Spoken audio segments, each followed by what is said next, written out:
G'day ladies and gentlemen, welcome back to the YouTube channel. How are we all doing today? It's been a while since I've done the old standard Wombat route home, so I thought I'd do a cheeky video because I finished work and testing out the next ND filter. This is the ND32, so let me know.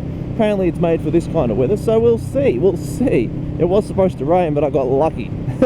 I had a miracle happen because apparently it's going to rain like the next half of it. It don't look like it, so we shall hope to God.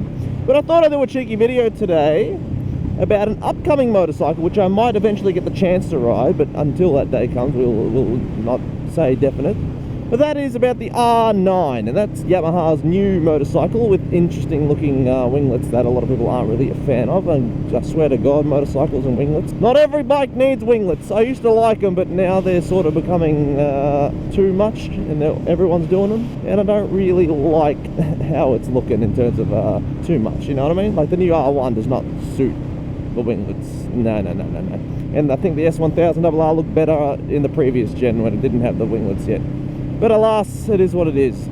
So I think the Yamaha R9 coming out is actually going to be a superior choice on the street than an R1. Now there's two schools of thought here. There's the kind of people that'll go, well, no shit, Nathan, of course it's going to be better. It's not got it's only got 120 horsepower-ish, and it's not got 200, and it's not a death machine. And then the other people will be like, well, what do you mean? It's not as powerful. It's not going to be as top tier. I was like, brother, please. If there's one thing you learn is that the MT-09 seems to be a more popular motorcycle than the MT-10. And there's good reason for that. The MT-10, despite as sick as it was to ride, the MT-09 is a better street bike in terms of how you can use it in a legal sense. Leader bikes are fun, all right? No one is taking that away from anybody, but itchy nose.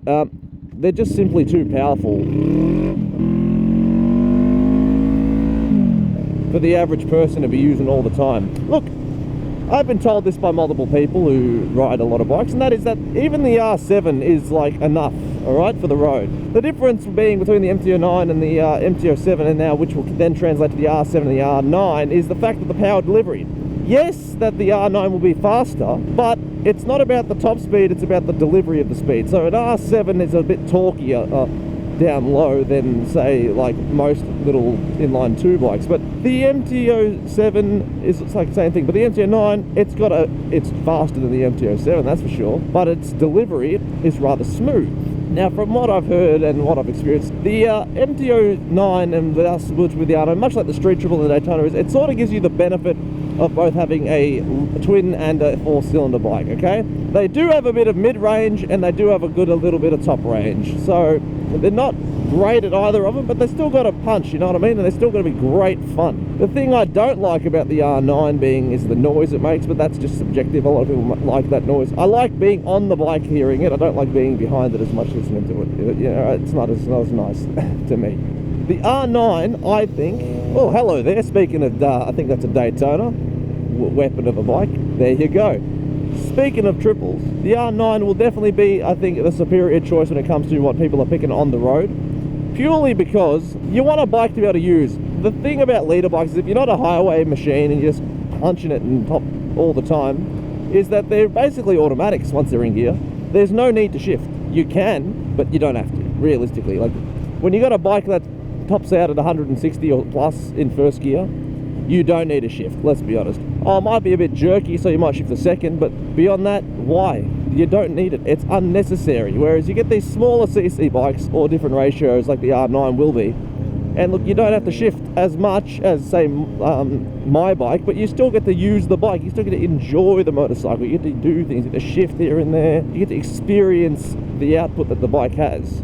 Whereas if you're just playing along in first and whatnot, it's not as enjoyable, to me at least, because you're just not you're not using the bike. Whereas I find if you get to shift more, I don't like being where I'm stuck right now. Thank you.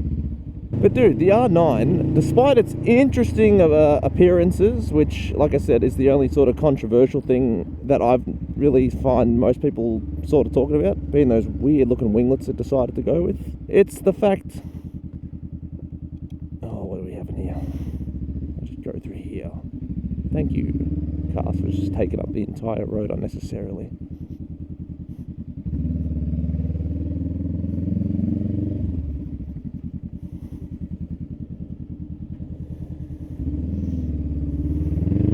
I don't understand what is happening, but everyone's driving like shit. I suppose it's that peak hour time, so I forgot what I was saying. But dude, the R9 I reckon is going to be a superb streetable machine. Despite its controversial looks, it's going to have a beautiful power delivery, which is the part that everyone really cares about.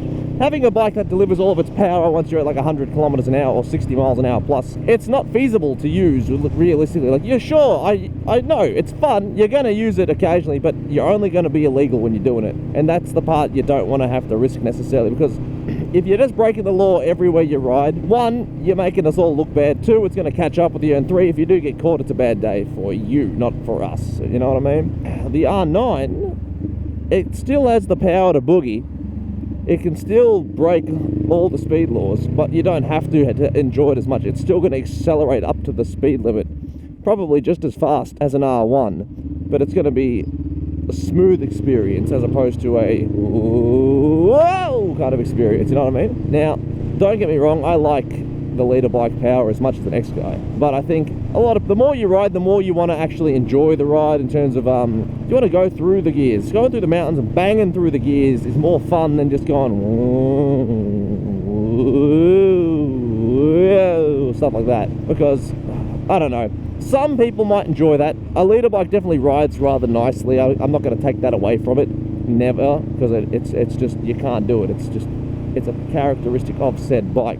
But the little smaller capacity bikes, have I followed this bloke? This better not be the that Triumph this whole time. But look, the way that these other bikes deliver the power, you're banging through the gears. It is the Daytona. I can't believe I followed this whole way here. Wasn't even on purpose. You're going to enjoy this power delivery. Alright. Jeez me, that was never a fun time when you see cars do that.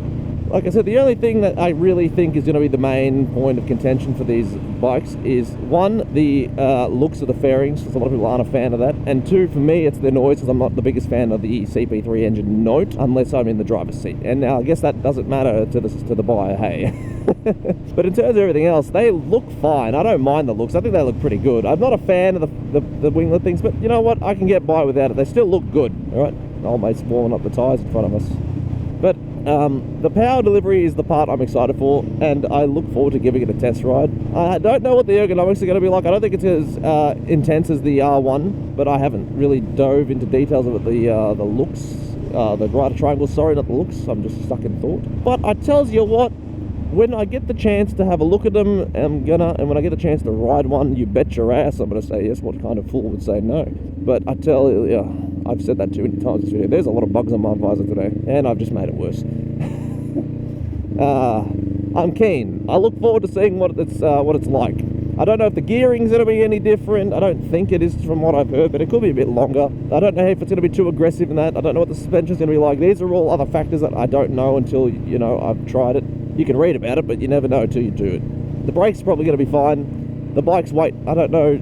I think it's going to be a bit lighter than the R1, but not by much. But dude, at the end of the day, I'm just excited that there's new bikes, new tech, and new things coming out, because the sports bikes went from all these things to inline twos and leader bikes and nothing really interesting in between. So the R9 opens up a beautiful in-between, which I'm super excited about. But until that time comes, and when I get to try it, that's all we can talk about. So thank you all so much for joining and watching. If you liked it, leave a like, comment, and subscribe. And as always, take it easy, keep it cheesy, let me know about the ND filter, and have a wonderful time. Peace, bye!